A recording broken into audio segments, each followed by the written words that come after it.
మన జీవితంలో కూడా యుద్ధాలు ఉన్నాయి. ఎవరి జీవితంలో వారికి యుద్ధాలు ఉండనే ఉన్నాయి. యోబు ఏం మాట్లాడతాడు అంటే, యోబు గ్రంథం 7వ అధ్యాయం 1వ వచనంలో ఎంత అద్భుతమైన మాట మాట్లాడతాడు అంటే చూడండి. యోబు గ్రంథం 1వ అధ్యాయం, యోబు గ్రంథం 7వ అధ్యాయము 1వ వచనంలో ఇలాగంటాడు, భూమి మీద నరుల కాలము యుద్ధ కాలము కాదా, వారి దినములు కూలివాని దినములు వంటివి కావా. భూమి మీద నరుని దినాలు ఎలాంటివంట యుద్ధ దినాలు. యుద్ధ దినం అంటే ఒకసారి యుద్ధ రంగంలో అడుగుపెట్టిన తర్వాత కాసేపు విశ్రాంతి తీసుకుంటాను, మరలా గంట తర్వాత యుద్ధం చేద్దామంటే అవతల శత్రువు ఒప్పుకుంటాడా? ఒళ్ళు కొంచెం నొప్పిగా ఉంది, చెట్టు కింద కాస్త సేద తీరదామంటే కుదురుతుందా? నాకు ఎవరైనా కూల్ డ్రింక్ తీసుకొని రండి అంటే పట్టుకొస్తారా? నాకు బిర్యానీ తినాలని ఉంది అంటే ఎవరైనా తీసుకొని వస్తారా? నేను ఇంటికి వెళ్తానంటే ఒప్పుకుంటారా?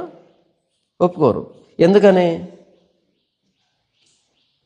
ఎందుకు అంటే యుద్ధంలో విశ్రాంతి ఉండదు. యుద్ధంలో ఏముండదు? విశ్రాంతి ఉండదు.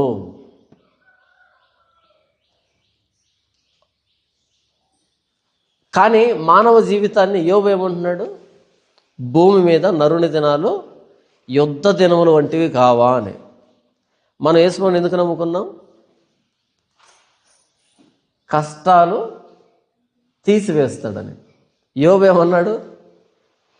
ప్రతిరోజు యుద్ధమే, నాకు సంబంధించిన యుద్ధం నాకుంది, మీకు సంబంధించిన యుద్ధం మీకుంది. ఊరకొండన్న మీకేం యుద్ధం ఉంది కదా? మాకు యుద్ధం ఉంది, మాకు అప్పులు ఉన్నాయి, మాకు పొలంలో సమస్యలు ఉన్నాయి, ఇంట్లో సమస్యలు ఉన్నాయి, బయట సమస్యలు ఉన్నాయి. మీకేం సమస్య ఉందన్న? యుద్ధం అంటే భౌతికంగానే కాదు, ఆత్మీయంగా యుద్ధం ఉంటుంది, మానసికంగా యుద్ధం ఉంటుంది, భౌతికంగా యుద్ధం ఉంటుంది, కుటుంబపరంగా ఉండొచ్చు, సామాజికంగా ఉండొచ్చు, ఆర్థికంగా ఉండొచ్చు. ఎవరి యుద్ధం వారిదే. మానసికంగా యుద్ధం చేస్తున్న వాడి దగ్గరికి భౌతికంగా యుద్ధం చేస్తున్నాడు వచ్చి, నీకేమి, నువ్వంతా బాగున్నావుగా అన్నాడు అనుకో. ఒక్కోసారి భౌతికమైన యుద్ధమే సులభంగా ఉంటుంది, మానసికమైన యుద్ధం చాలా కష్టంగా ఉంటుంది. భూమి మీద నరుని దినాలు యుద్ధ దినములు వంటివి కావా. ఒక్కసారి యుద్ధంలోకి ఎంటర్ అయ్యామంటే తీరిక ఉండదు. అలా కొంచెం విశ్రాంతి తీసుకుందాం అనుకున్నాం అనుకో, శాశ్వతమైన విశ్రాంతి ప్రసాదిస్తాడు శత్రువు. అవునా? కొంచెం విశ్రాంతి, కొంచెం కునుకుదాం అనుకున్నాం అనుకో, ఎంతసేపు వస్తుంది విశ్రాంతి? శాశ్వతంగా విశ్రాంతి వస్తుంది. శత్రువు ఏం చేస్తుంటాడు? కత్తితో తల తీసేస్తాడు, అంతే, శాశ్వతంగా నిద్ర. కాబట్టి యుద్ధంలో తీరిక దొరకదు, ఎడబాటు ఉండదు, విశ్రాంతి ఉండదు, సుఖం ఉండదు, మనం అనుకున్నట్టుగా ప్రవర్తించడం ఉండదు. ముందు పరిగెడుతూనే ఉండాలి, ముందు పరిగెడుతూనే ఉండాలి. పొరపాటున ఆగావా, ఫినిష్, అదే చిట్ట చివరి అడుగు. వెనక్కి తిరిగావా, ఒక 20 బాణాలు గుచ్చుకుంటాయి వీపు మీద, అయిపోయింది. భూమి మీద నరుని దినాలు యుద్ధ దినాలు. ఎవరికి సంబంధించిన యుద్ధం వారికి ఉండనే ఉంది. ఎవరికి సంబంధించిన యుద్ధం వారికి ఉండనే ఉంది. అహాజుకి సిరియా రాజు, ఇస్రాయేల్ రాజు ఇద్దరు కలిపి యుద్ధానికి వచ్చారు. అది ఆయన యుద్ధం. మన యుద్ధం ఎంతమంది కలిపి వస్తున్నారో మనకు కూడా తెలియదు సరిగ్గా. ఎవరి శత్రువులు వారికే తెలుసు. ఏ విధమైన శత్రువు మన మీదికి యుద్ధాన్ని ప్రకటిస్తున్నది? మానసికమైన శత్రువా, ఆత్మీయమైన శత్రువా, భౌతికమైన శత్రువా, కుటుంబానికి సంబంధించిన శత్రువా, సమాజానికి సంబంధించిన శత్రువా, ఆర్థికమైన శత్రువా, అనారోగ్యానికి సంబంధించిన శత్రువా? ఎవరు ఎంతకి? యుద్ధం తప్పనిసరి. మాకు యుద్ధం వద్దండి అంటే కనుక చావే పరిష్కారం. శవానికి యుద్ధం ఉండదు. శవానికి ఏ టెన్షన్లు ఉండవు, ఏ బాధలు ఉండవు, ఏ నొప్పులు ఉండవు, ఏ రోగం ఉండదు. ఎందుకని? ప్రాణం ఉన్నంత కాలమే ఇదంతా. అది భక్తి కానీ భక్తిహీనత కానీ ఏదైనా సరే ప్రాణం ఉంటేనే. ఒక్కసారి ప్రాణం పోయిందనుకో ఇవేమి ఉండవు, అంత కనుమరుగైపోతాయి. అందుకని చాలామంది నేను పడలేను ఈ గోడు, నేను పడలేను ఈ సమస్య, నేను పడలేను ఈ రోగాన్ని, ఈ సమస్యని అని ఏం చేస్తారు? పురుగుల మందు తెచ్చుకొని తాగుతారు. అయిపోయింది. వాళ్ళ తెలియని విషయం ఏంటంటే దీని నాయన సమస్యలోకి వెళ్తున్నారని. అదేంటి? నరకం. ఆత్మహత్య చేసుకోకండి. ఆత్మహత్య చేసుకునే వాళ్ళు ఎవరంటే పిరికోళ్ళు, ధైర్యవంతులు చేసుకోరు. అంటే ఆ సమస్యను ఎదుర్కోవడం చేతగాక పిరికితనంతో తప్పించుకుందాం అనుకుంటారు. ఎక్కడికి పోతారు?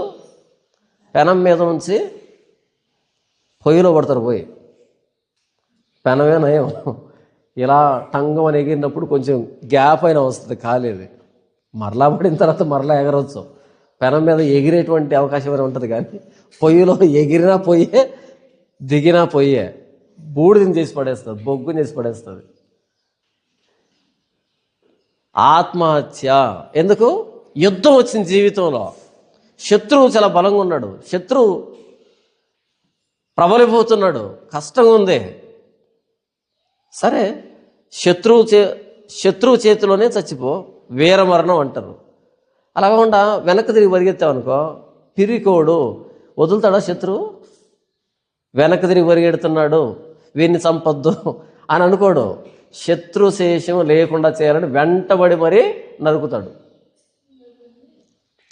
ఒక్కసారి యుద్ధానికి వెళ్ళాలని కత్తి తీసుకున్న తర్వాత ఎదురుగా పోయినా చంపుతాడు, వెనక్కి తిరిగినా చంపుతాడు. అదే ఎదురుగా పోయి వచ్చామనుకో వీరుడు అని అంటారు. వెనక్కి తిరిగామనుకో సావుకు కూడా రెస్పెక్ట్ ఉండదు. సూసైడ్ గురించి మాట్లాడుతున్నాను నేను. జీవితంలో ప్రతి ఓడికి యుద్ధం ఉంటుంది. యుద్ధం లేకపోతే జీవితమే కాదు, శవానికే యుద్ధాలు ఉండవు. కాబట్టి యుద్ధానికి ఎదురు వెళ్ళాలి. యుద్ధాన్ని చూసి వెనక్కి తిరిగామనుకో పిరికోడు అంటారు. అందుకనే ఎవరైనా సూసైడ్ చేసుకుని చచ్చిపోయారనుకో వాళ్ళు చచ్చిపోయారని ఎడవాలనో తెలియదు. ఇలాంటి పిరికోడు మా ఇంట్లో ఎలా ఉన్నాడు, నాకు అన్న ఎలా అయ్యాడు, తమ్ముడు ఎలా అయ్యాడు, కూతురు ఎలా అయింది, భార్య ఎలా అయింది, భర్త ఎలా అయ్యాడు అని ఏడవాలని అర్థం కాదు. ఒకవేళ భర్త చచ్చిపోయాడు అనుకో సూసైడ్ చేసుకొని, భార్య ఎందుకు ఏడవాలో కన్ఫ్యూజ్ అవుతుంది. ఫస్ట్ చనిపోయాడని ఏడవాలనా, తను చంపుకున్నాడని సిగ్గుపడాలనా? ఒకసారి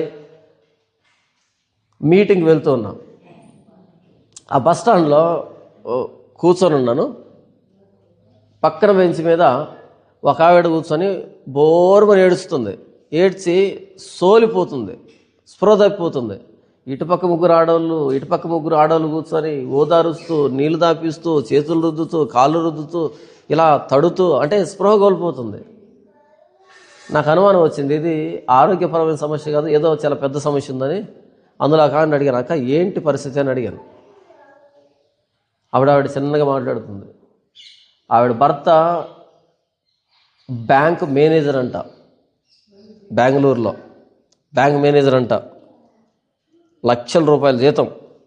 బ్యాంక్ మేనేజర్ అంటే లక్షల రూపాయలు వస్తాయి కదా. Royal family. ఈవిడ కూడా ఎంప్లాయీ. ముగ్గురు చిన్న పిల్లలు, చిన్న పిల్లలు ముగ్గురు. అయితే ఏదో సమస్య వచ్చిందంట ఆయనకి, ఊరు పెట్టుకొని చచ్చిపోయాడంట. ఇప్పుడు అక్కడికి వెళ్తున్నారు, వీళ్ళ కబురు వచ్చింది, ఇక్కడి నుంచి వెళ్తున్నారు. నాకు అనిపించింది, ఇప్పుడు ఈవిడ దేనికి ఏడవాలి? చనిపోయాడని ఏడవాలనా, లేకపోతే ఈవిడ్ని, ముగ్గురు పిల్లల్ని, వీళ్ళని ఏమాత్రం పట్టించుకోకుండా తన సుఖాన్ని తాను చూసుకున్నటువంటి సుఖమే కదా అది. సమస్యను తప్పించుకోవడానికి తాను ఒక్కడే వెళ్ళిపోయాడు. ఇప్పుడు వీళ్ళ పరిస్థితి ఏంటి? నాకు అనిపించింది, ఆవిడ దగ్గరికి వెళ్ళి, ఎందుకమ్మా ఏడుస్తావు? అదిగా అక్కడికి వెళ్తే ఎదురుగా ఒక పెద్ద సూపర్ మార్కెట్ ఉంది. ఆ సూపర్ మార్కెట్లోకి వెళ్ళి ఒక 1000 రూపాయలు కాదనుకుంటే 4-5 ఒక 1000 రూపాయలు కాదనుకుంటే 4-5 టపాసులు సరాలు ఇస్తారు. టపాసులు తెలుసు కదా, సరం రౌండ్గా జుట్టుంటాయి, కాల్చకూడదు. అలాంటోడు పోయాడని ఏడవడు దేనికి? పిరికోళ్ళే చస్తారు సూసైడ్ చేసుకొని.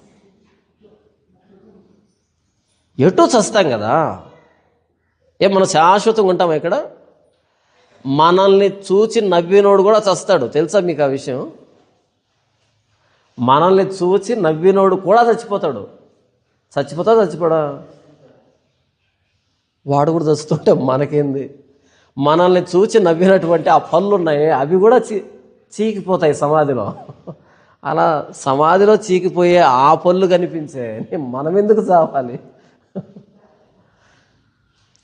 పిరికోళ్ళే ఆత్మహత్య చేసుకుంటారు. ఎదుర్కో. అంతవరకు చూసావు కదా, జీవితాన్ని ఒక కోణంలో చూసావు, అందరు నవ్వుతున్నారా? అటు తర్వాత ఇంకొక కోణంలో ప్రపంచాన్ని చూడు. నవ్వినోడు చేస్తాడు, నవ్వించుకుని నువ్వు చేస్తావు. ఎందుకు ముందుగా చస్తున్నావు? దేవుడు చంపేంత వరకు ఉండాలి కదా. ఎందుకు చెప్పాను ఇదంతా నేను? యుద్ధాన్ని చూసి వెనుతిరిగేవాడు పిరికోడు. జీవితంలో వచ్చే సమస్యల్ని ఎదుర్కోలేక చచ్చేవాడు, సూసైడ్ చేసుకునేవాడు పిరికోడు. సూసైడ్ చేసుకుంటే వాళ్ళ కోసం ఏడవకండి. సూసైడ్ చేసుకుంటే వాడి కోసం ఏడవకండి. ఎందుకు ఏడవాలి? సహసిద్ధంగా మరణిస్తేనో, ప్రమాదంలో మరణిస్తేనో, ఆరోగ్యం బాగా మరణిస్తేనో ఏడిస్తే అర్థం ఉంది, అయ్యో వెళ్ళిపోయాడేంటి అని. కానీ తనకు తానుగా మనల్ని వద్దనుకుని పోతే వాడి కోసం మనం ఎందుకు ఏడవాలి? మనల్ని వద్దనుకున్న వాళ్ళ కోసం మనం ఏడవచ్చా? మనల్ని వద్దు అనుకున్న వాళ్ళ కోసం ఏడిస్తే అంతకు మించిన మూర్ఖత్వం ఇంకోటి లేదు. ఏడవకూడదట. నేనేం చెప్తున్నాను అంటే, అహాజుకి యుద్ధ వాతావరణం తటస్థించింది. 2 రాజులు ఆయన మీదకి వచ్చారు. మన జీవితంలో కూడా యుద్ధం ఉంటుంది, రకరకాల విధానాల్లో యుద్ధం ఉంటుంది. ప్రతిరోజు యుద్ధం ఉంటుంది, ప్రతి సందర్భంలో యుద్ధం ఉంటుంది. లేకపోతే ఇది జీవితమే కాదు. మీరు ఎప్పుడైనా కుక్కను చూశారనుకోండి, ఒక దగ్గర ముడుచుకో ఉంటుంది. ఓ చెట్టు కిందనో, పొయ్యిలోనో, తొర్రలోనో, రాళ్ళ సందులోనో, గుడిసెలోనో ఎక్కడో ముడుచుకో ఉంటుంది.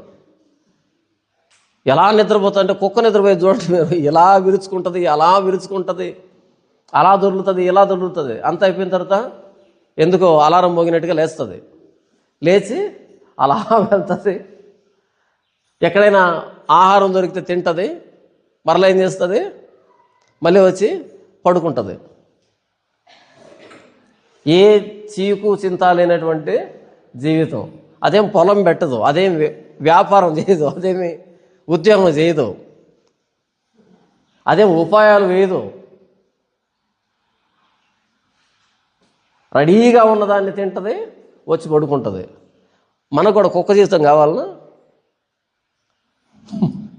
రెడీగా ఎవరైనా వడ్డీ వార్చుంటే తినేసి మరలా కడుపులో కూడి కదలకుండా పడుకునే, అదే కదా మనం కోరుకుంటున్నదే. మనం మనుషులమే. దేవుడు ఏదైనా తోటలో ఆదాముకి ఏమి ఇచ్చాడు? పని. ఈ తోటను సేద్యపరుచు. అదేంటి, మంచి కర్లాన్ పరుపు ఒకటి, డబల్ కాటు మంచం ఒకటి వేసి పడుకొని దొర్లు అనొచ్చు కదా.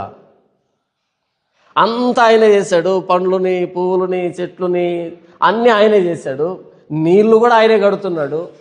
తోటని దేవుడు చేసినటువంటి ఆ నది తడుపుతుంది, అగాధ జలపు ఊటలు తడుపుతున్నాయి. అంటే నీళ్లు కట్టే పని కూడా లేదు. అప్పుడేం చేయాలి? మంచి పరుపు ఒకటి తయారు చేసి దీని మీద దొర్లుతూ ఉండాదామని చెప్పొచ్చు కదా. అలా చెప్పరా ఆయన? ఈ తోటను సేద్యపరచు, పరిపాలించు, ఫలించు, విస్తరించు, అభివృద్ధి చెందు, భూమిని లోపరుచుకో. ఎందుకని ఈ జాబ్ ఇచ్చాడు, ఈ ఉద్యోగం ఇచ్చాడు? జాబ్ అంటే పని అని. ఎందుకు ఇచ్చాడు? పని లేకుండా తినొద్దు అని. మరి పని చేసేటప్పుడు సవాళ్ళు ఎదురవుతాయా, ఎదురుగావా?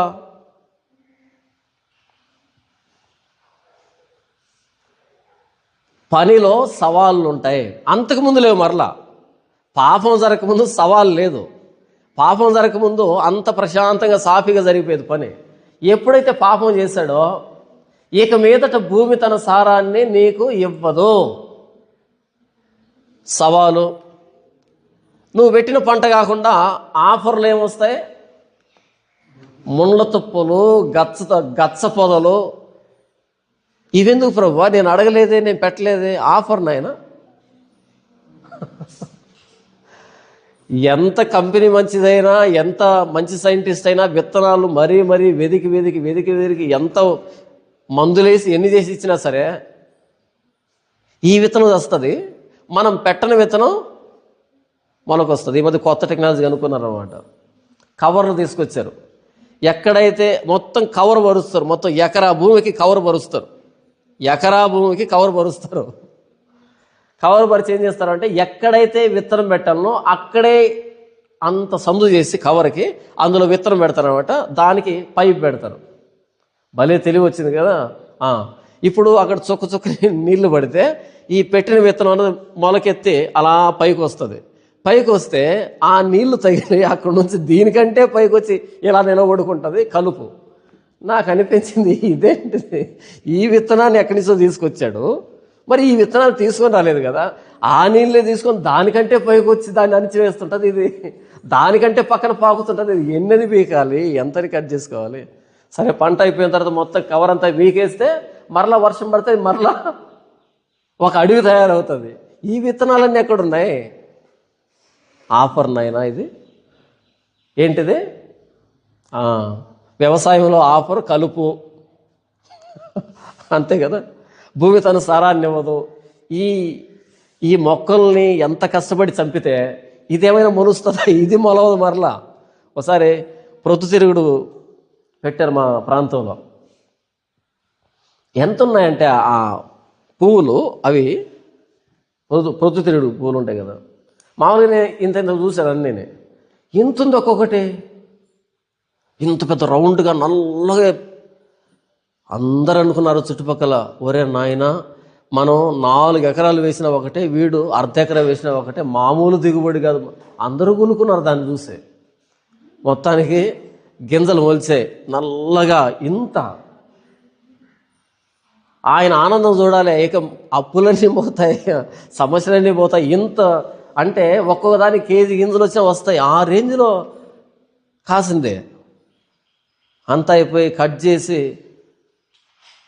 ఆ గింజని ఇలా పీకి నోట్లో పెట్టుకుంటే లోపల గాలి, లోపల గింజ లేదు, ఏముంది? గాలి. ఇంకో దాన్ని పీకి నోట్లో పెట్టుకుంటే గాలి. అంటే ఏం పండించాడు? గాలి పండించాడు. అంతే. ఏమై ఉంటాడు చెప్పండి? ఏమై ఉంటాడు? అయిపోయింది. అవమానాన్ని తట్టుకోలేక, అప్పుల బాధ భరించలేక రైతు ఆత్మహత్య. అదే మర్యాదగా అంత కాసి ఉంటే అవమానం వచ్చి ఉండేది కాదు. ఇంత పెద్దది కాసేపటికి అవమానం కూడా తోడైంది, అప్పుకు అవమానం తోడైంది. అంతే, వద్దు, ఈ సవాలు నేను ఎదుర్కోలేను. ఇది దేవుడు పెట్టిన సవాలు, దేవుడు పెట్టినటువంటి ప్రతికూలత. మనకై మనం క్రియేట్ చేసుకుంది కాదు. నాకు ఇదే అనిపిస్తుంది. 7 సంవత్సరాలు ఎండ కాస్తుంది, మొత్తం ఎండి నెర్రలు జీరి భూమి ఎలా తయారైపోతుంది అంటే పాండ్స్ పౌడర్ లాగా తయారవుతుంది. ఇటంటే ఇట గాలికి పోతుంటుంది, అంతగా తయారవుతుంది భూమి. మరలా వర్షం పడుతుంది. వర్షం పడిన 4వ రోజు పచ్చగా వస్తాయి. ఎవరేసారి గింజలు అక్కడ. కానీ ఆ గింజలతో పాటు వరి రాదు. మీరు చూసారు లేదో? ఆ గింజలతో పాటు ప్రొద్దుతిరుగుడు పువ్వులు రావు. ఆ గడ్డితో పాటు ఏ యాపిల్, ద్రాక్షనో, సపోటనో వస్తాయా? ఇవి వస్తాయి. వీటిని కాపాడుకోవాలంటే చాలా కష్టపడాలి. 1000 నోటివన్నీ వస్తాయి. ఇదేంటిది? దాన్నే ఆఫర్, ఆషాఢం ఆఫర్ అంటారు దీన్ని. డబుల్ ధమాకా అంటారు అనమాట. అటు గచ్చ పొదలు, ఇటు ఇలా ప్రతి ఫీల్డ్లో యుద్ధాలు ఉంటాయి, ప్రతికూల పరిస్థితులు ఉంటాయి. దానికి భయపడితే కుదరదు. ఒక్కసారి కత్తి తీసుకుంటే, ఒకసారి పుడితే భూమి మీద యుద్ధం చేసుకుంటూ పోతూనే ఉండాలి తప్ప, కత్తి పక్కన పెట్టి కాసేపు విశ్రాంతి తీసుకుంటా అంటే వాడు వచ్చి ఖైమా చేస్తాడు, సరిపోద్ది అక్కడికి. జీవితం అంటే యుద్ధమే, వేరే ఆప్షన్ లేదు ఇక్కడ. నీ ముఖపు చెమట గార్చి నీ ముఖపు చెమట గార్చి ఆహారాన్ని తింటావు. వద్దు ప్రభువా, నాకు ఏసీలో పడుకోవాలి. ముఖపు చెమట అంటే కష్టం, గొడ్డు కష్టం చేస్తే కానీ ఇది జరగదు. సరే, అహాజుకి యుద్ధం వచ్చింది, మన జీవితంలో కూడా యుద్ధాలు వస్తాయి. ఇంతకు యుద్ధం ఎందుకు వచ్చింది? ముఖపు చెమట కార్చి తినాల్సిన పరిస్థితి ఆదాముకి ఎందుకు వచ్చింది? పాపం చేశాడు కాబట్టి. పాపం చేశాడు కాబట్టి. మనకు కష్టం లేదనుకో, తెలియదు మనకు దేవుడు ఎవరో, అర్థం కాడు ఆయన మనకి. అందుకనే కడుపు నిన్నోడి దగ్గరికి వెళ్ళి స్వార్థ చెప్పామనుకో, వాడికి ఏం అర్థం కాదు. ఆకలితో ఉంటాడు, వాడి దగ్గరికి వెళ్ళి దేవుడు ఆకలితో ఉన్న వాడి దగ్గరికి వెళ్ళి దేవుడి గురించి చెప్పు, వింటాడు కాసేపు. ఎందుకంటే ఇంకేం పని ఉండదు, పాపం ఖాళీగా ఉంటాడు, వింటాడు, బుర్ర పెట్టి ఆలోచిస్తాడు. అదే కడుపు నిండిన వాడి దగ్గరికి వెళ్ళి చెప్తే వాడికి ఏం అర్థం కాదు. యుద్ధం తప్పనిసరి ప్రతి వ్యక్తికి. అహాజుకి యుద్ధం వచ్చింది. ఎందుకు వచ్చింది? పాపం చేశాడు కాబట్టి. భయం, బెదిరిపోయారు. భయం అనేది పాపానికి పర్యవసానం. భయం అనేది ఎక్కడి నుంచి వచ్చింది? మొట్టమొదట ఎక్కడి నుంచి వచ్చింది? ఆదికాండము 3వ అధ్యాయము 9వ వచనం. దేవుడైన యెహోవా ఆదామును పిలిచి, నీవు ఎక్కడ ఉన్నావు అనెను. దేవుడేమన్నాడు? ఆదాము ఎక్కడున్నావు అన్నాడు. అప్పుడు ఆదాము చూడండి 10వ వచనం. అందుకతడు, నేను తోటలో నీ స్వరం వినినప్పుడు దిగంబరినిగా ఉంటిని కనుక భయపడి దాక్కున్నాను. నేను భయపడి దాక్కున్నాను. భయం అన్నది పాపం జరిగిన తర్వాత వచ్చింది. క్రైస్తవుడు భయపడకూడదు. క్రైస్తవుడు భయపడితే దాన్ని పాపం అని పిలుస్తారు. ఊరుకోండి, భయపడడం అన్నది కామనే కదా అని అంటే నిజమే. కానీ యేసుక్రీస్తు నమ్ముకొని భయపడితే అది పాపం. ఇక్కడ యెహోవాను నమ్ముకొని భయపడితే అది పాపం. భయం పాపానికి పర్యవసానం. నేను మాట్లాడుతుంది ఇప్పుడు కుక్క బొవ్వు ఉందనుకో, భయం అనిపిస్తుందా? లేకపోతే కాలు తీసుకుని వెళ్ళి దాని మూతి దగ్గర పెట్టి కరిచే చూద్దాం అని అంటారా? నేను అంటున్నది కుక్కలకు భయపడద్దు, తేళ్ళకు భయపడద్దు, పాములకు భయపడద్దు, అది కాదు నేను అంటున్నది. జీవితంలో వచ్చే సవాళ్ళకు భయపడద్దు అంటున్నా. అంటే నీకు భయం లేదా జాన్పల్? రా మా కుక్క దగ్గర నీ కాలు పెట్టి చూద్దాం, నీ ధైర్యం ఉంటే అంటే నేను పెట్టను. అది తెలివి తక్కువతనం. కుక్క కరుస్తుంది. నేను మాట్లాడుతుంది జీవితంలో వచ్చే సవాళ్ళను గురించి. నాకు భయం అనేది ఉండదని తేలు తోకను పట్టుకున్నావు అనుకో, నాకు భయం అనేది ఉండదని త్రాసుపాము దగ్గరికి వెళ్ళి నాట్యం చేసావు అనుకో, అది కానీ నేను మాట్లాడుతుంది. ఇది న్యాచురల్గా దేవుడు పెట్టినటువంటి ఫియర్. ఇది శరీర సంబంధంగా. జీవితంలో వచ్చే సమస్యలు ఉంటాయి. ఒకవైపు దేవుడు, ఒకవైపు భయం, రెండు ఎదురుగా నిలబడుతుంది. అప్పుడు భయానికి లొంగిపోయామనుకో, అది పాపం. అర్థమైందా? క్రైస్తవుడు భయపడ్డావు. దేనికి భయపడ్డావు? అలాగని భయం లేకుండా అప్పు చేయకండి. నాకు చాలా ధైర్యం అని దొరికిన దగ్గరల్లా అప్పు తెచ్చుకోకండి. అంతేనా? నాకు చాలా ధైర్యం అని దొరికిందంతా తినకండి, ఆరోగ్యం పోతుంది. నేను మాట్లాడుతుంది ఒకవైపు దేవుడు, ఒకవైపు శత్రు సైన్యం, ఇద్దరు ఉన్నప్పుడు ఎవరికి భయపడాలి? యెహోవాకు భయపడ్డామనుకో, యెహోవా యందైన భయము పవిత్రమైనది అని రాయబడి ఉంటుంది 19వ కీర్తనలో. యెహోవా యందైన భయము పవిత్రమైనది. కానీ శత్రువుకు భయపడ్డామనుకో, ఈయన్ని పెట్టుకోరే, దేవుణ్ణి పెట్టుకొని నేను మాట్లాడుతున్నా. ఈయన పెట్టుకొని శత్రువుకు భయపడ్డామనుకో, భయపడటం వలన ఉరి వచ్చును. యెహోవా యందైన భయము పవిత్రమైంది. దేవుడికి భయపడితే పవిత్రం అంటారు దాన్నే. పాపం చేసేప్పుడు భయం అనిపిస్తుంది దేవుడి మీద, అయ్యో ప్రభువా పాపం చేస్తాం భయపడ్డాం అనుకో, పవిత్రము. కానీ పాపం చేసి కాలర్ ఎగరేస్తాం, ఏం చేస్తాడు చూద్దామని. కాలరే ఉంటుంది, ఎగరేసినట్టు ఉండడం. భయం అన్నది ఏదైనా తోటలో ప్రారంభమైంది ఎప్పుడంటే పాపం జరిగిన తర్వాత. నేను దిగంబరిగా ఉంటిని కాబట్టి నీ దగ్గరికి రావడానికి సిగ్గు, భయమైంది ప్రభువా. అదే పాపం చేయకుండా ఉండుంటే ఆయన వచ్చేటప్పటికి పరుగున వచ్చి, ఎలాగైతే తండ్రి ఇంటికి వచ్చేవాడు పిల్లలు పరుగున వస్తారో అంత ప్రేమగా, సంతోషంగా, ఆప్యాయంగా వచ్చేటువంటి స్థితి నుంచి ఎక్కడికి వెళ్ళారు? ఆయన శబ్దం వినపడగానే, ఏది లైట్ వేస్తే బొద్దింకలు వెళ్ళి దాక్కుంటాయే, లైట్ వేస్తే బొద్దింకలు బారిపోతాయి చూసారా, అలా బారిపోతున్నారు. కారణం ఏంటి? పాపం. ఆయన పరిశుద్ధుడు, వీళ్ళు పాపులు. సరే, ఇక్కడ ఎందుకు యుద్ధానికి ఒక కారణం ఉండదా? ఉంటుంది. కొంతమంది ఓదారుస్తుంటారు, అరే జీవితంలో కష్టాలని మామూలేరా, అలా బాధపడకు. కష్టాలు మామూలు కాదు, అలా జనరలైజ్ చేయకండి. అరే కష్టాలు మామూలే, మనకు కాకపోతే చెట్లకు వస్తాయా అని అనకూడదు. ఎందుకు వచ్చింది ఆ కష్టము, దానికి కారణం కావాలి. మనకు పరిష్కారం రాకపోయినా పర్లేదు, కానీ కారణం అయితే తెలియాలి మనకి. ఎక్కడ వేలు పెట్టి గెలికావు, దేనికి ఇది వచ్చిందనే తెలియాలి. తెలియకపోతే కష్టం.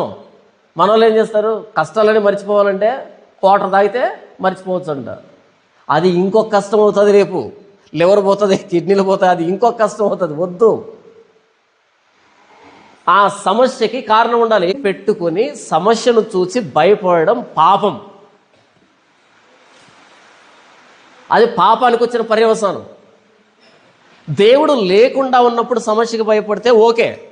దేవుణ్ణి పెట్టుకొని సమస్యకి భయపడుతున్నావు అంటే దేవుణ్ణి వెక్కిరించినట్టు. ఈరోజు క్రైస్తవులు ఎంత భయపడతారు కదా, సమస్య వస్తే భయపడద్దు. ఎందుకంటే ఆయన ప్రాణం పెట్టి మనల్ని కొనుక్కున్నాడు.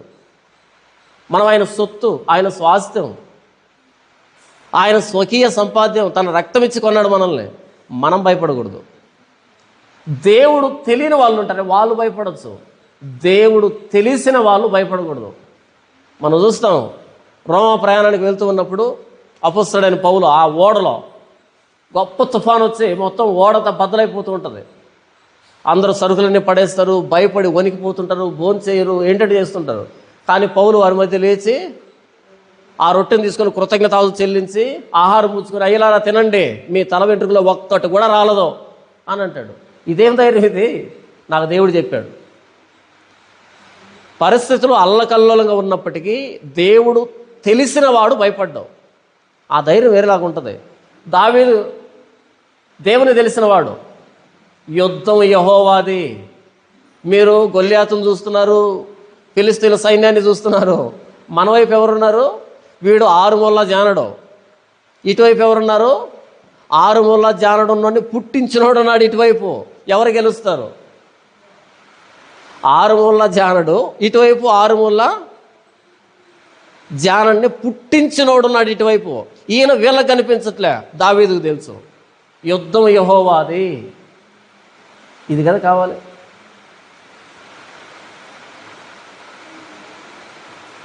దేవుణ్ణి తెలిసిన వ్యక్తి యుద్ధానికి, సమస్యకి భయపడకూడదు. భయపడితే దావీదు వంశస్థుడు అయి ఉండి గాలికి ఆకులు కదిలినట్టుగా హృదయం ఎందుకు కదిలింది? అదే యెషయా గ్రంథం 2వ అధ్యాయంలో దేవుడు ముందే చెప్తాడు చూడండి. యెషయా గ్రంథం 2వ అధ్యాయము 22వ వచనం, తన నాసికారంధ్రములలో ప్రాణము కలిగిన నరుని లక్ష్య పెట్టకుము, వానిని ఏ విషయంలో ఎన్నిక చేయవచ్చునో. తన నాసికారంధ్రాలు అంటే ముక్కులో గాలి ఆడుతుంది కదా, వాడికి ఎందుకు భయపడుతున్నావు అంటే దాని అర్థం ఏంటి? ఆ ముక్కు అలా మూసిపెడితే పోయేంత అల్పుడు, వాడికి భయపడుతున్నావా? ఇంత పెద్ద పెద్ద కండలు వేసుకుని దేహదారుఢ్యం కలిగి వడదిరిగి ఇంత ఉంటాడు కదా, ఆడికి ముక్కు మూసిపెట్టండి. అలా ఒక్క నిమిషం మూసిపెట్టండి, ఏమవుతాడు? అయిపోయింది. తన నాసికారంధ్రంలో ప్రాణం కలిగిన నరుని లక్ష్య పెట్టద్దు, పట్టించుకోవద్దు, వానిని ఏ విషయంలో ఎన్నిక చేయవచ్చునో. మనం మాట్లాడుతుంటాం, నా చేతిలో నుంచి దేవుడు కూడా కాపాడలేడని. ఎంత కామెడీ కదా అది. వాడి చేతిలో నుంచి అంట ఎవరు కాపాడలేరంట? దేవుడు కూడా తప్పించలేడు నిన్ను, దేవుడు కూడా కాపాడలేడు నిన్ను. ఒరే, వార్నింగ్ ఇచ్చేటప్పుడు వాడికి సంబంధించి ఏదో ఇవ్వచ్చు కదా. మీ నాన్న కాపాడలేడు, మీ మామ కాపాడలేడు, ఓకే బాగుంటుంది డైలాగు. దేవుడు దాకా ఎందుకు? ఆయన ఏం చేశాడు మధ్యలో? నా చేతిలో వచ్చి దేవుడు కూడా కాపాడలేడంటే ఆయనకు మీ గొడవకు ఏంట్రా సంబంధం? ఇదే అన్నాడు సన్హెరీబు. హిజ్కియా, ఎవరిని నమ్ముకొని నా మీద తిరుగుబాటు చేస్తున్నావు? యెహోవానే కదా. ఆ ముక్క అనకుండా యుద్ధానికి వచ్చింటే బాగుండేమో సనేరేపుకి. కాబట్టి డైలాగ్ వేసేటప్పుడు దేవుడిని కలిపి తిట్టకండి. వీళ్ళు రియాక్ట్ కాకపోయినా ఆయన రియాక్ట్ అవుతాడు. ఎందుకంటే ఆయన పదం వినపడగానే ఆయన రియాక్ట్ అవుతాడు.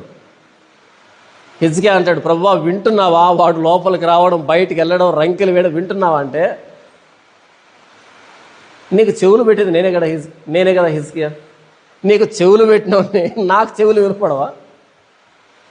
వాడు లోపలికి రావడం, బయటికి వెళ్ళడం, లేవడం, కూర్చోవడం, రంకెలు వేయడం, నా మీద రంకెలు వేయడం నాకు వినపడిన తర్వాతనే నీకు వినపడింది.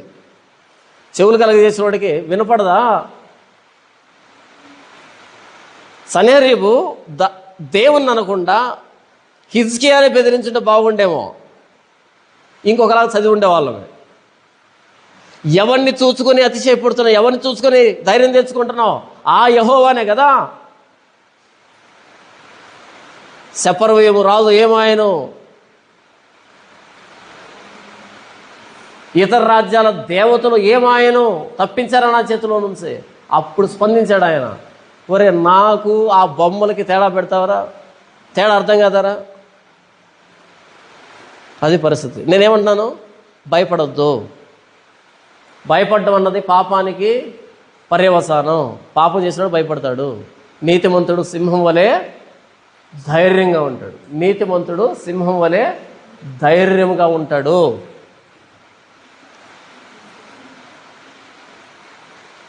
యెహోవా నామము బలమైన దుర్గము, నీతిమంతుడు అందులో పరిగెత్తి సురక్షితంగా ఉండును. యెహోవా నామము బలమైన దుర్గము, నీతిమంతుడు అందులో పరిగెత్తి సురక్షితంగా ఉంటాడు. పరిస్థితులు ఎలా ఉంటాయంటే తలకిందులుగా అల్లకల్లోలం అయిపోతుంటాయి. కానీ ఆ పడవలో యేసు ప్రభు ఉన్నాడు. ఈయన మరిచిపోయి తుఫాను చూస్తే భయపడక ఏం చేస్తాం మనం? నిజమే, ఆ దోణిలో వెళ్తున్నారు ఆ గలిలే సముద్రం మీద. తుఫాన్ చెలరేగింది. తుఫాన్ అంటే చిన్నదేం కాదు, వికృతంగా భయంకరంగా చాలా ప్రమాదకరంగా ఉంటుంది తుఫాన్ అంటే. అందులో మీ 12 మందే ఉంటే భయపడండి, ఎందుకంటే మీ చేత కాదు దాన్ని ఎలా హ్యాండిల్ చేయాలో. కానీ ఒక ఆయన నిద్రపోతున్నాడే, యేసు ప్రభు ఉన్నాడే,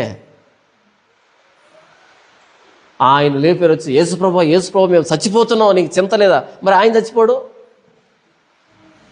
ఆయన ఏం చచ్చిపోతాడు అంటే ఆయన చచ్చిపోతే మీరు ఎలా చచ్చిపోతారు?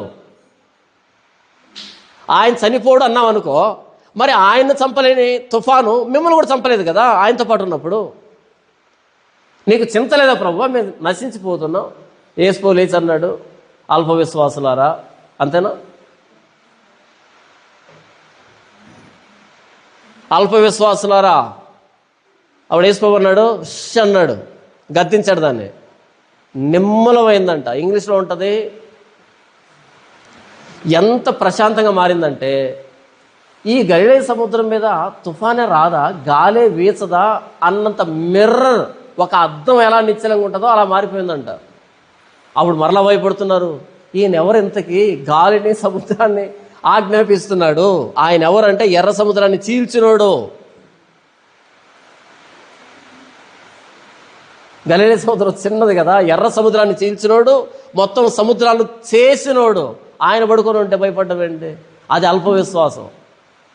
మనం భయపడొచ్చా? తుఫానికి భయపడొచ్చా? జీవితంలో వచ్చే తుఫాన్లకు భయపడద్దు. అది ఎవరి లక్షణం? నిన్ను బట్టి దినవెల్లా వదకు సిద్ధమైన గొర్రెలము, వధించబడిన వారము. నిన్ను బట్టి దినవెల్లా వదకు సిద్ధమైన గొర్రెలము యేసు ప్రభు అంటాడు. దేహమును చంపి తరువాత ఏమీ చేయలేని వారికి భయపడకండి. దేహమును చంపి తర్వాత ఏమీ చేయలేని వారికి భయపడకండి అంటే కత్తికి ఎదురెళ్ళండి అని చెప్తున్నాడు. ఎవరికి భయపడాలి మనం? దేహమును ఆత్మను రెండింటిని నరకంలో కాల్చగలవానికి మిక్కిలి భయపడండి. కానీ మనం ఎవరికి భయపడుతున్నాం? ఇంకా కత్తులకే. బెడ్రూమ్లో పడుకొని అంటారు యుద్ధం యెహోవాదని, అక్కడే యుద్ధం ఉంటుంది. యుద్ధం యెహోవాది అని అన్న దేనికంటే యుద్ధాన్ని స్టార్ట్ చేయడానికి, యుద్ధాన్ని ఆపడానికి కాదు. మీరు నా యందు చూసినట్టు నా యందు ఉన్నదని మీరు ఇప్పుడు విన్నట్టు పోరాటం మీకును కలిగినందున. ఫిలిప్పీలారా, మీరేం చేస్తారు? అందరూ ఫైటర్స్ కావాలి, అందరూ యోధులు కావాలి. ఏం చేయడానికి? పోరాటం చేయడానికి. ఎందుకు పోరాటం? ఎవరి మీద పోరాటం? మనకి ఎవరితో గొడవలు ఉంటాయి చెప్పండి? అంతేనా? ఎవరితో పోరాటం చేయాలి మనం అసలు? ఏం పోరాటం చేయాలి? 3వ అధ్యాయము 17 వచనం, సహోదరులారా మీరు నన్ను పోలి నడుచుకోండి, నేను మీకు మాదిరి అయి ఉన్న ప్రకారం నడుచుకుని వారిని గురిపెట్టి చూడండి. నన్ను చూడండి, నాలాగా ఉన్న వారిని గురిపెట్టి చూడండి. నాకు వేరుగా ఎవడైనా ఉంటే 18 వచనం, అనేకులు క్రీస్తు శిలువకు శత్రువులుగా నడుచుకొనుచున్నారు, వీరిని గూర్చి మీతో అనేక పర్యాయాలు చెప్పి ఇప్పుడును ఏడ్చుచు చెప్పుచున్నాను. ఎవరంట? యేసు ప్రభు శిలువకు శత్రువులు తయారయ్యారు. శిలువను ప్రకటించడం మానేసి క్షేమాన్ని ప్రకటించడం ప్రారంభించారు. శిలువను గురించి చెప్తే చర్చికి రారంట. వాళ్ళకు పిల్లలు పుడతారని, పెళ్ళిళ్ళు అవుతాయని, విడాకులు వస్తాయని, అప్పులు కలిసి వస్తాయని, కేసులు గెలుస్తారని, ఉద్యోగాలు వస్తాయని, వీసాలు వస్తాయని, లాభాలు వస్తాయని, వర్షం పడుతుందని, ఇలా క్షేమాన్ని ప్రకటించే వాళ్ళు వచ్చారు. కాబట్టి వీరిని గురించి మీతో అనేక పర్యాయములు చెప్పి, చాలాసార్లు చెప్పాను, ఇప్పుడును వీరిని గూర్చి ఏడ్చుచు చెప్పుచున్నాను. ఏమని ఏడ్చు చెప్తున్నాడు చెప్పండి? పోరాటం చేయండి అని. వాళ్ళతో కలిసిపోకండి, వాళ్ళతో రాజీ పడకండి, పోరాటం చేయండి అని మొదటి అధ్యాయం చెప్పాడు. నేనే పోరాటం చేశాను బయట ఉన్నప్పుడు? వాళ్ళే నన్ను ఇరికించారు లోపలేసి. మీరు బయట ఏం చేస్తారు? పోరాటం చేయండి. ఎవరితో పోరాటం చేస్తారు? సిలువకు శత్రువుగా నడుచుకుంటున్న వారిని. 19 వచనం, నాశనమే వారి అంతము, వారి కడుపే వారి దేవుడు, తాము సిగ్గుపడవలసిన సంగతులేందో అతిశయపడుచున్నారు, భూ సంబంధమైన వాటి ఎందే మనసుంచుచున్నారు. ఈరోజు జరుగుతుంది అది కదా. ఎవడి కడుపాడు పోషించుకోవడానికే కదా పాస్ అవుతారు మెత్తది చర్చి కట్టింది. దశంభాగం, కానుకలు, అది జనాలకు లేనిపోని అబద్ధాలు చెప్పి డబ్బు సంపాదించుకోవడమే కదా. నేనేం చెప్పాను అంటే, భయపడద్దు, ఆయన పెద్ద పాస్టర్, పెద్ద చర్చి అయితే ఎవడికి? కడవడంత గుమ్మడికాయ అయినా కత్తిపేటకు లోకు అంట. కడవడంత గుమ్మడికాయ ఉంటుందా? కత్తిపేట ఎలా చూస్తుంది గుమ్మడికాయని? అమ్మో ఎంత పెద్ద గుమ్మడికాయ అని చూస్తుందా? దీన్ని ఖండాలుగా నరుకుతుంది చూడని చూస్తుంది. మీరు కత్తిపేట గుమ్మడికాయ అంటే ఆ మైండ్ చెప్తున్న ఆలోచన విధానం. అపోస్తలుడైన పౌలు, ఆయన తలపడిన వాళ్ళు చిన్నోళ్ళు కాదు. పోరాటం జయించిన వాడు యేసుక్రీస్తు సంబంధే, పిరికివారు అపవాది సంబంధి. అపవాది దాక్కోమని చెప్పిందే. మీకు బట్టలు లేవు, ఆయన చూశాడు అనుకో సిగ్గుపోతుంది. చేసింది ఆయనే కదా, సిగ్గిందిపోతుంది. అది కాదు కానీ మీరు ఇక్కడ దాక్కోండి, చెప్తాను, ఇక్కడ దాక్కోండి. అక్కడ దాచిపెట్టింది అపవాది, భయపడేట్టు చేసింది. జయించడం అంటే పోరాటం చేయడం. పోరాటంలో కూడా జయం ఎక్కడి నుంచి వస్తుంది? ఉచిత సలహాలు ఇస్తారు. మనకు అవసరమా బ్రదర్? వాళ్ళతో పెట్టుకోవచ్చా బ్రదర్? వాళ్ళ నాయన నా పక్షాన ఉన్నాడు, నాకెందుకు భయం? వాళ్ళకు భయం ఉండాలి. ఎందుకు మనం మాట్లాడతాం ఎలాగంటే, భవిష్యత్ తరాలకి యుద్ధం నేర్పిస్తున్నాం కొత్త రోడ్డు వేదికగా. ఉత్తునే టైంపాస్ కాక డబ్బులు ఎక్కువైపోయి అలా కాదు మనం మాట్లాడుతుంది. యుద్ధం ఎలా చేయాలో భవిష్యత్ తరాలకి నేర్పించాలి. మీరు నా యందు చూచినట్టు, నా యందు ఉన్నదని మీరు ఇప్పుడు వినుచున్నట్టు పోరాటం మీకును కలగాలి. మనం ఎప్పుడైతే మాట్లాడడం ప్రారంభించామో మార్పు ప్రారంభమై ఇప్పుడు ప్రశ్నిస్తున్నారు. ఇప్పుడు పోరాటం ప్రారంభమైంది. ఎందుకని? పోరాటం ఎలా చేయాలో నేర్పించాం మనం. ఇప్పుడు ధైర్యం వస్తుంది. ఒక ఫైటర్ ఎదురు నిలబడకపోతే మిగతా వాళ్ళకు అది రాదు. ఒకడు ఫైట్ చేస్తుంటే చూసి నేను కూడా ఫైట్ చేయాలి. ఎలా? నేర్పిస్తాం. పిరికితనం అన్నది పాపం. దాని తర్వాతే వచ్చిన నరహత్య, విగ్రహారాధన, వ్యభిచారం అని ఆ లిస్టులో మీరు చూడండి. పిరికితనం, పిరికివారు దేవుని రాజ్యాన్ని స్వతంత్రించుకొని రాయబడింది. కానీ మనం అనుకుంటున్నాం వ్యభిచారం చేస్తానో, లేకపోతే విగ్రహారాధన చేస్తానో, లేకపోతే నరహత్య చేస్తాను అనుకుంటాం కదా, అబద్ధం చెప్తాను అనుకుంటాం కదా. దానికంటే ముందు మొట్టమొదటిది పిరికితనం అని రాయబడింది. ఎప్పుడైతే సిరియా రాజు, ఇశ్రాయేల్ రాజు ఇద్దరు కలిసి యూదారాజు మీదకి వచ్చారో, గాలికి అడవి చెట్లు కదిలినట్టు వారి హృదయాలు కదిలాయి. ఇంత భయపడి చచ్చేదానికి సింహపు గుండె కలిగినటువంటి దావీదు వరుసలో పుట్టాల్సిన అవసరం ఏంటి? ఆ రోజు అహీతోఫెలు చెప్పాడు అబ్షాలోముతో, ఈరోజు రాత్రికి వెళ్ళి మీ నాన్న ముట్టడిద్దాం, ఈరోజు రాత్రికి వెళ్ళి మీ నాన్న ముట్టడిద్దాం. అంటే అప్పుడు ఇంకొక ఆయన చెప్పాడు, చూడు మీ నాన్న ఒక్కడే ఉన్నాడని, యుద్ధానికి వెళ్తే గనక మీ నాన్న గురించి తెలుసు కదా, సింహపు గుండె కలిగిన వాడు మీ నాన్న, కొడుకని వదిలిపెడుతున్నాడు. కానీ ఒక్కసారి యుద్ధంలో దిగాడు అంటే ఆ రోజు గొల్లియాతునే లెక్క చేయలే, నువ్వెంత. దాన్ని నమ్మాడు అబ్షాలోము. ఎందుకంటే నిజంగా నాన్నలో చూచాడు, నాన్న అంటే చిన్నోడు కాదు, సింహపు గుండె కలిగిన వాడు. అలాంటి వాడి వరుసలో వచ్చి గాలికి చెట్లు కదిలినట్టు కదిలారా, ఆకులు కదిలినట్టు కదిలారా?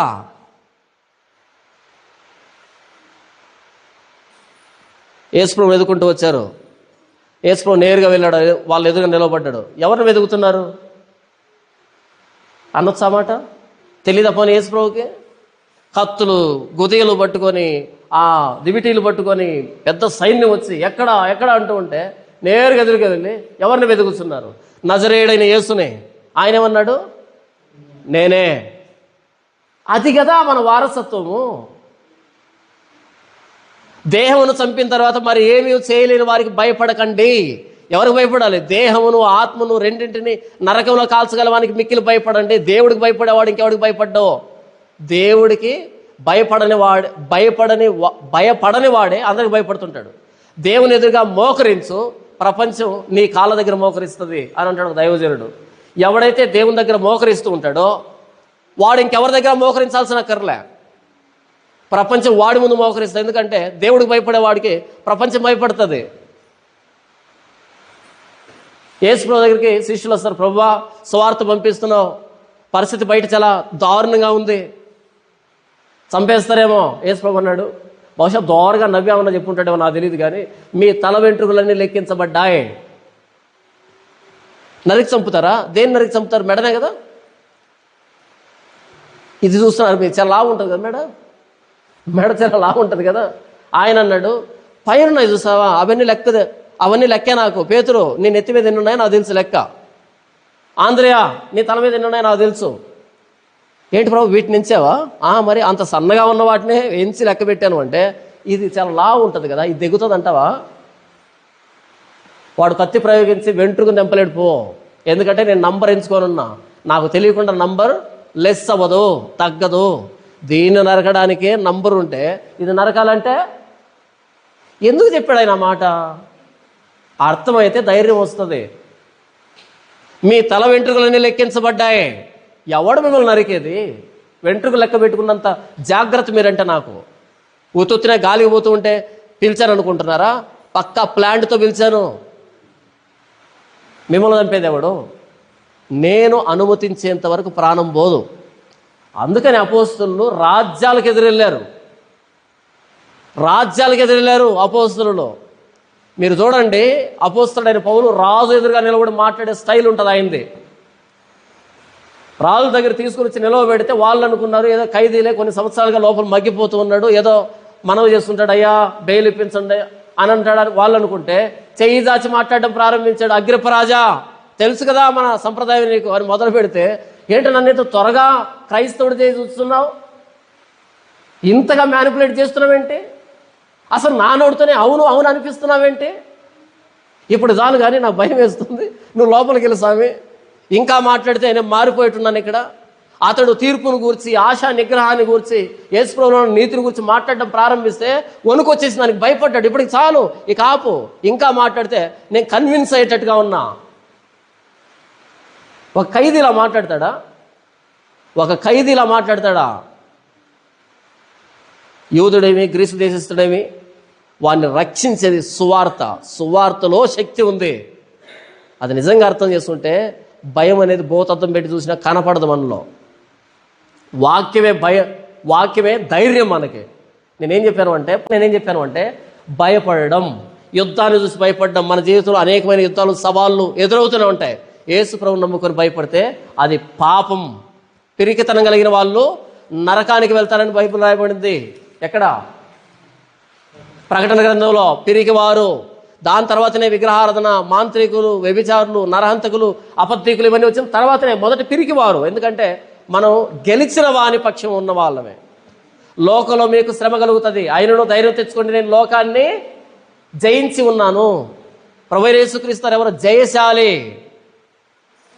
జయశాలి, ఆయన నమ్ముకొని మనం ఏంటి ఇలా ఉన్నాం? రోమిల్ రాసిన పత్రిక 8వ అధ్యాయము 31వ వచనం, ఇట్లుండగా ఏమందుము, దేవుడు మన పక్షమును ఉండగా మనకు విరోధి ఎవడు? దేవుడు మన పక్షమును ఉండగా మనకు విరోధి ఎవడు? తన సొంత కుమారుని అనుగ్రహించుటకు వెనుక తీయక మన అందరి కొరకు ఆయనను అప్పగించిన వాడు ఆయనతో పాటు సమస్తమును మనకు ఎందుకు అనుగ్రహింపడు? దేవుడు మన పక్షంలో ఉన్నప్పుడు మనకు విరోధి ఎవడు? దేవుడు తన సొంత కుమారుని ఇవ్వడానికి వెనక తీయలేదే, ఆయనతో పాటు సమస్తాన్ని ఎందుకు అనుగ్రహించడు అని 35వ వచనం చూడండి. క్రీస్తు ప్రేమ నుండి మనల్ని ఎడబాపు వాడెవడు? శ్రమ అయినను, బాధ అయినను, హింస అయినను, కరువైనను, వస్త్రహీనతైనను, ఉపద్రవమైనను, ఖడ్గమైనను మనలను ఎడబాపునా. ఇవే కదా యుద్ధాలంటే మన జీవితంలో. ఇందులో ఏది కూడా మనల్ని క్రీస్తు ప్రేమ నుంచి ఎడబాపలేదు. క్రీస్తును పక్కన పెట్టుకొని ఇక దేనికి భయపడుతున్నాం? అహాజు భయపడ్డాడంటే అర్థం ఉంది, యూదులు భయపడ్డారంటే అర్థం ఉంది.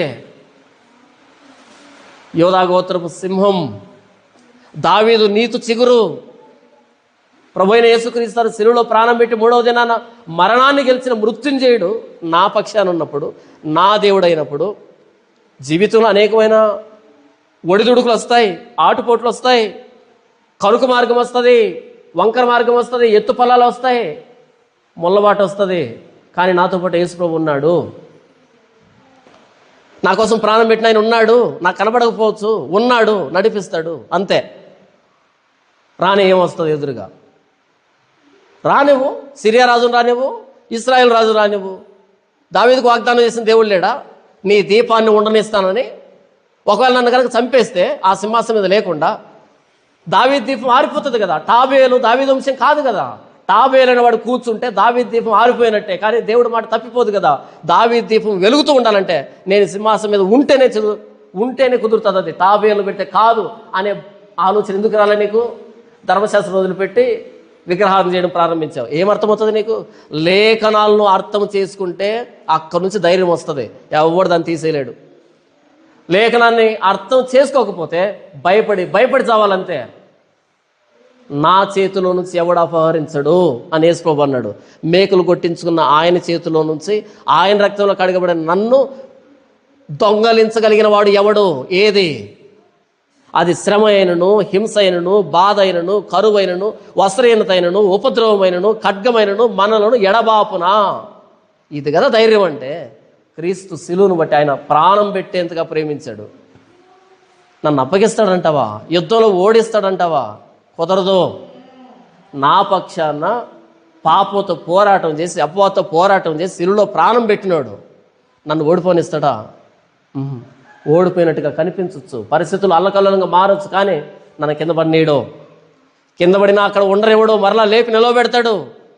ఎందుకంటే ఆయన నా కోసం ప్రాణం పెట్టిన దేవుడు. అహాజుకి యెహోవా అర్థం కాకపోవచ్చు, కానీ నా కోసం ప్రాణం పెట్టిన యేసుప్రభు నాకు అర్థం కావద్దా? నా యేసుప్రభు నన్ను ఓడిపోనిస్తాడా? తండ్రి, ఇంతవరకు యూదులు సిరియా రాజును చూసి, ఇశ్రాయేల్ రాజును చూసి ఎంత భయపడిపోయారో, ఎంత అవిశ్వాసాన్ని ప్రదర్శించారో, ఎంత భక్తిహీనతను ప్రదర్శించారో, ఎంత పిరికితనంతో నిండిపోయారో, ఎంత చెదిరిపోయారో, ధైర్యం చెదిరిపోయిందో. లేఖనాలు బట్టి మీరు మాతో మాట్లాడినందుకు మీ కృతజ్ఞతలు. నా తండ్రి, మా జీవితంలో వచ్చే అనేకమైన యుద్ధాలని ధైర్యంగా ప్రభువైన యేసుక్రీస్తు ప్రాణత్యాగాన్ని బట్టి, ఆయన శిలువను బట్టి ధైర్యంగా ఎదుర్కోవడానికి ఇంతవరకు మీరు మాతో మాట్లాడిన ప్రతి మాటకై కృతజ్ఞతలు. దేవుడు మన పక్షంలో ఉండగా మనకు విరోధి ఎవడో? దేవుడు తన సొంత కుమారుని మన కొరకు అనుగ్రహించడానికి వెనుక తీయలేదే, ఆయనతో పాటు సమస్తాన్ని ఎందుకు అనుగ్రహించడు అనే లేఖన ధైర్యాన్ని బట్టి మీకు కృతజ్ఞతలు. శ్రమ కానీ, బాధ కానీ, హింస కానీ, ఉపద్రవం కానీ, కరువు కానీ, వస్త్రహీనత కానీ, ఖడ్గము కానీ ఏది కూడా క్రీస్తు ప్రేమ నుంచి నన్ను ఎడబాప నేరదు, విడదీయ నేరదని మీరు చెప్పిన లేఖన సత్యానికే మీకు కృతజ్ఞతలు. నాకు పిరికితనం ఆవరించకుండా ధైర్యంతో, తీర్పు తీర్చే శక్తితో, తమ దోషాన్ని బయలుపరిచే శక్తితో నన్ను మీరు పరిశుద్ధాత్మ దేవుని ద్వారా నింపినందుకై, రోషం కలిగిన వాడిగా చేసినందుకై కృతజ్ఞతాస్తుతులు నా ప్రభువైన యేసుక్రీస్తు శ్రేష్టమైన నాలుగు మీకు సమర్పిస్తున్నాను తండ్రి, ఆరాధిస్తున్నాను తండ్రి. ఆమేన్. క్రీస్తు పక్షాన పోరాటం చేయడానికి, యుద్ధం చేయడానికి నన్ను యోధుడిగా, క్రీస్తు యేసు యొక్క మంచి సైనికుని వలె మంచి పోరాటం పోరాడు, నాతో కూడా పోరాడు అని అపోస్తలుడైన పౌలు మాట్లాడతాడు. క్రీస్తు యేసు సైనికుడిగా నన్ను మీరు చేసినందుకే తమ కడుపే తమ దేవుడిగా చేసుకొని భూ సంబంధమైన విషయాలు ఏంది అతిశయపడుతున్నటువంటి సిలువకు శత్రువులతో పోరాటం చేయడానికి క్రీస్తు సైనికుడిగా మీరు నన్ను ఏర్పాటు చేసుకున్నందుకే ఏమి రుణొస్తున్నాయి. అహాజు లాంటి పెరిగితనం కాదు, అపోస్తలుడైన పౌలు లాంటి ధైర్యం నాకు మీరు అనుగ్రహించినందుకై క్రీస్తు శిలువను బట్టి నా ప్రభువైన యేసుక్రీస్తు శ్రేష్టమైన నామములో ఆరాధిస్తున్నాను తండ్రి. ఆమేన్.